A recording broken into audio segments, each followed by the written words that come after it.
Good morning, everyone. How are you doing?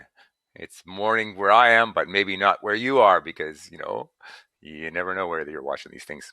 So, what are we talking about today? Are you sick of databases yet? I hope not. We got a few more lectures about them. Where have we come from? We've learned about how to get data from databases, and we've learned how to make databases. We've learned how to make ER diagrams, entity relationship diagrams, about how to describe databases, sort of give you a seat of the pants idea about how to make databases. And so today's the last lecture about how to make databases, and today we're going to talk about something a bit more technical, some rules around making databases. There's this idea of database normalization, what you need to do to make sure that your database is in the right form.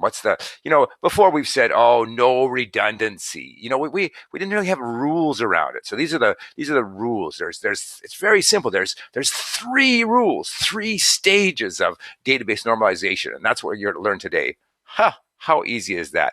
Well, it took me a while to learn it, so it might take you a while. So don't feel bad if you're a bit confused to start with, but you'll get better as you practice more. Database normalization.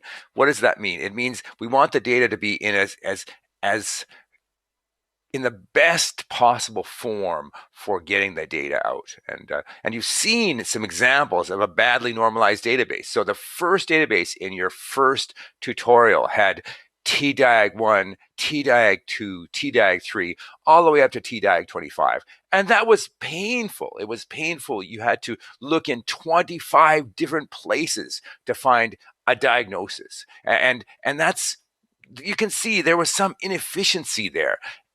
It was sort of beautiful that all the data was in one line. So intuitively, the intuitive way that you make a database, that one patient per line, that seems like it makes sense, but in fact, it doesn't work very well when you put it into production. It's like, a bridge, for example. You need to make a bridge across a lake, so a river. So you just put a flat thing over top of it. Well, that's not, it looks right. It seems like it's the right thing, but as you go along, the bridge sags in the middle. It puts a lot of pressure on it. In fact, it's better to have an arch over the river. So that's the engineering way. So this is the engineering way to make databases. The way to make it so that they work well. They work together.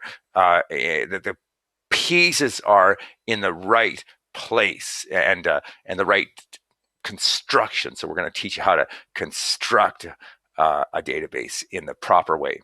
Three rules. Normalization is the words. So that's what we're going to talk about today. So it comes from this idea of mathematical set theory. So, scary, big words, but just a database is in fact a set. You think of in math. There's this idea of sets. The set of fruits. You've got an apple, a pear, and a banana. The set of fruits. Well, you reach into the bag and you pull out a fruit. You don't actually care which one's first. Databases are like that too. You don't actually care. If you've got a column of patients, you don't actually care which one's first. You just reach in and grab a patient. You might say, I want that certain patient, but there's no generic order to the patient. So,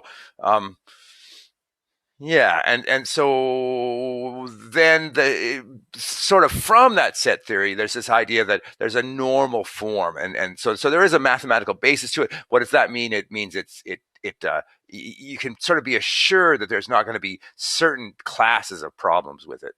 Yeah, that's just the motivation from if you ever talk to a mathematician, they're saying, why does my database have to be this way?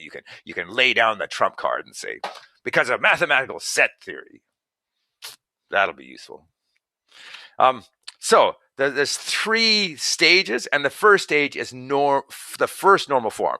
Guess what the second stage is? Second normal form. The third stage, the third normal form. Once you get to third normal form, job's done. Ha! How's that? So you do that for every table.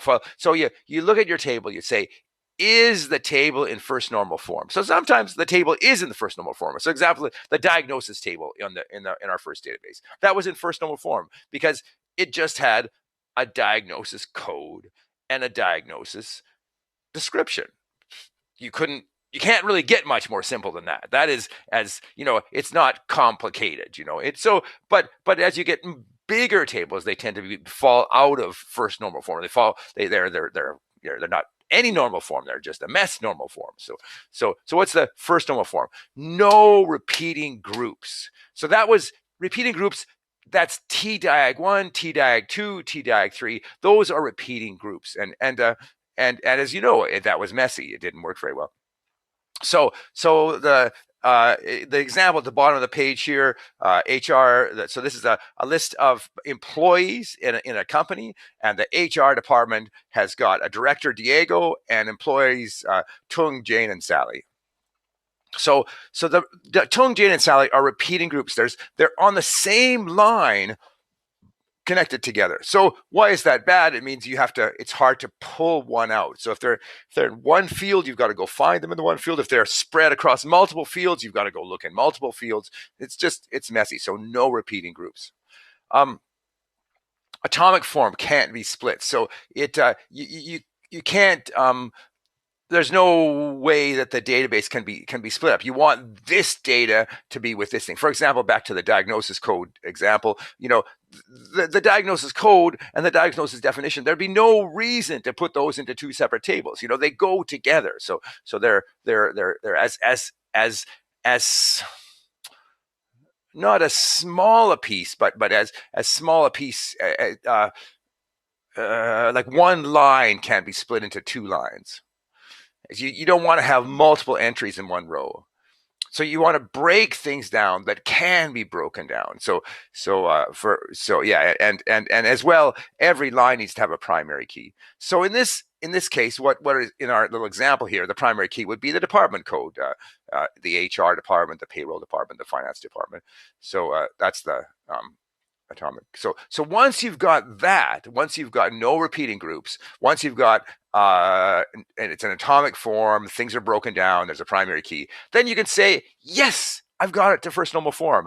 Yay! On the exam, I'll say, put this into first normal form. Once you see those three things, you can go, yes, I've got it into first normal form. So this database, but it's a bit weird when to put things into first normal form, because you gotta kind of like, oh, there's a bit of copying and stuff like that. So to move this database into a first normal form, you do this. You take the people and lay them sideways and have them run down. So for now, we've got 3 records for the HR department. We've got HR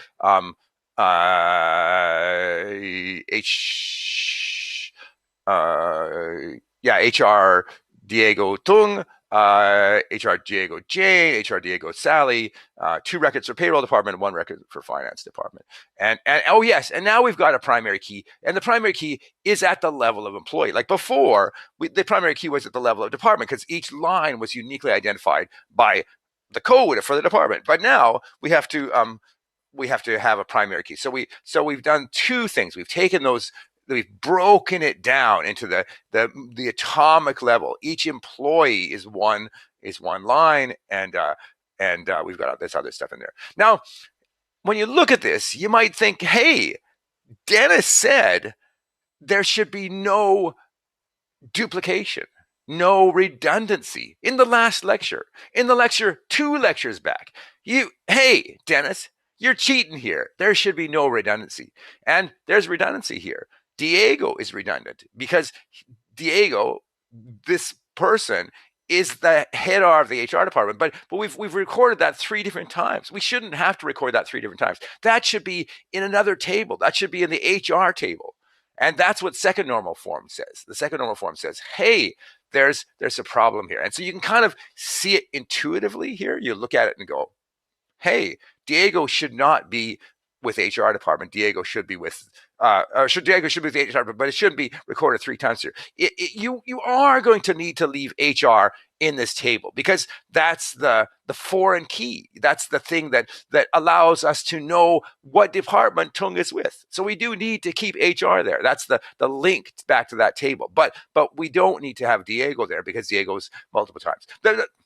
Again, as I mentioned before, the problem with this redundancy is let's say HR department changes the name of their director. So then you've got to change that name in 3 different places. You're never going to change the code. The code is fixed in place. This could change.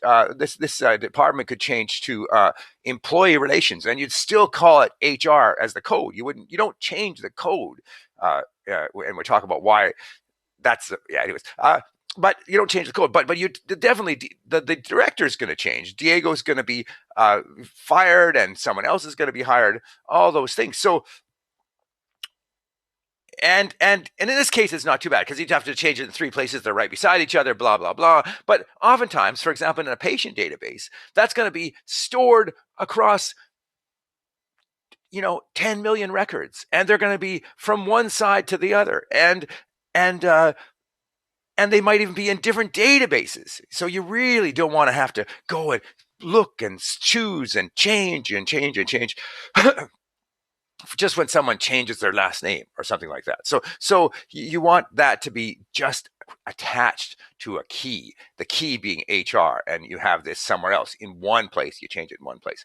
That's what second normal form does. And let's have a look at that. So to be in second normal form, the first thing is you have to be in first normal form. So that's pretty simple. You're building upon each one. You can't be in second normal form unless you're in first normal form.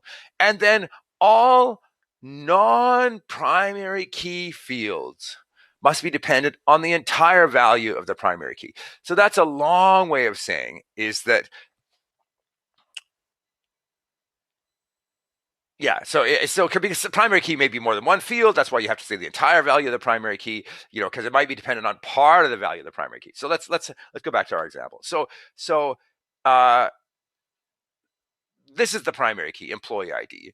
So is HR dependent on this employee ID? So it's kind of hard to get your head around. HR dependent on what it is this is the HR. It's the HR in this one is the employee's department. So it's an attribute of the employee. And so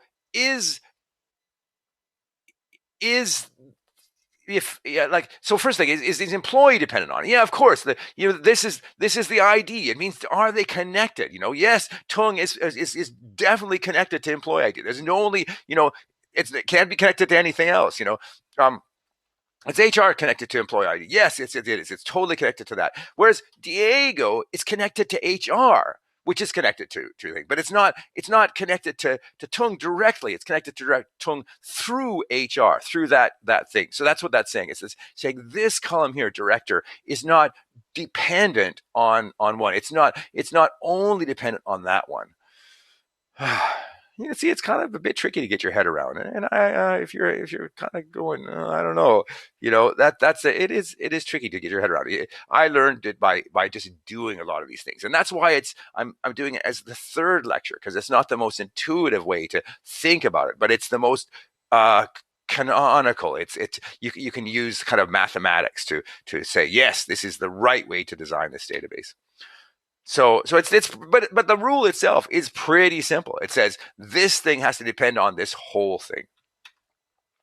Great. So is this table is dependent on employee ID? No, Diego is not. It's how do you restructure it? You pull the director out. You say no, HR Diego is dependent on that now. But now this table is this table in first normal form? Yes, because department is the primary key. Diego is definitely dependent on HR. Yang is dependent on pay. And now each of these things, the employee's department and the employee's name, are dependent on the ID. So both of those match first normal form. And third normal form is very similar to second normal form. All non-key fields must be dependent only on the primary key. So you can't have any non-key field interdependence.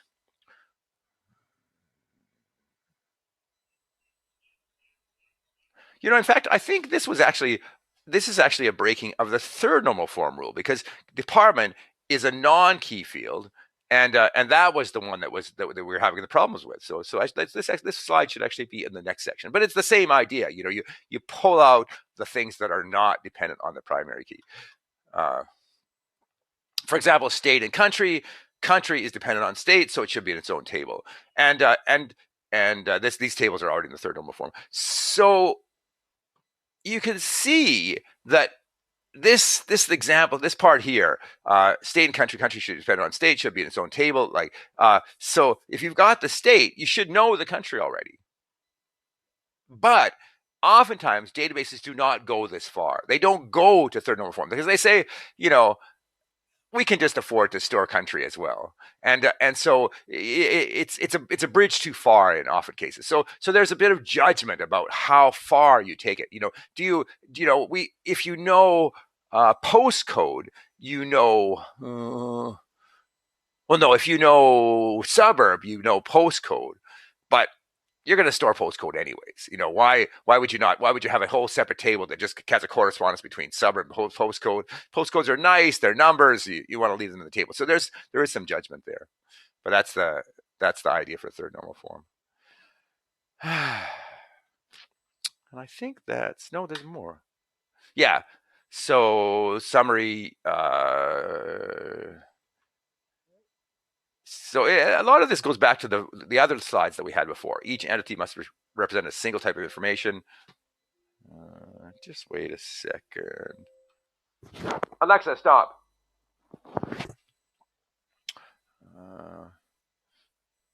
You gotta have attributes between them, linkage and unique identity, and